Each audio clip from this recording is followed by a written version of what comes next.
నిన్న జార్ఖండ్‌లో ఇవాళ సుక్మాలో మళ్ళీ కాల్పులు జరుగుతున్నాయనే వార్తలు వస్తున్నాయి. ఒకవైపు శాంతి చర్చల ప్రస్తావన ఉంది.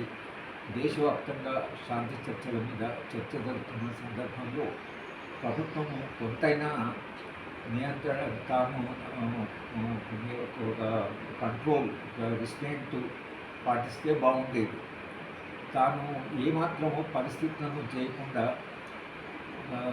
సుక్మా ఛత్తీస్గఢ్ యొక్క ముఖ్యమంత్రి, ఉప ముఖ్యమంత్రి చర్చలకు ఎవరు వచ్చినా నా దగ్గరికే రావచ్చు, నేను మాట్లాడడానికి సిద్ధమని అన్న తర్వాత దానికి కావలసినటువంటి పరిస్థితులను సృష్టించవలసిన బాధ్యత ఛత్తీస్గఢ్ ప్రభుత్వం కనుక సంయమనం పాటించాలని, తర్వాత శాంతి చర్చలకు కావాల్సిన వాతావరణం కావాలని దేశవ్యాప్తంగా జరుగుతున్న చర్చకు తప్పకుండా ఛత్తీస్ గవర్నమెంట్ స్పందించాలి అనేది మా డిమాండ్.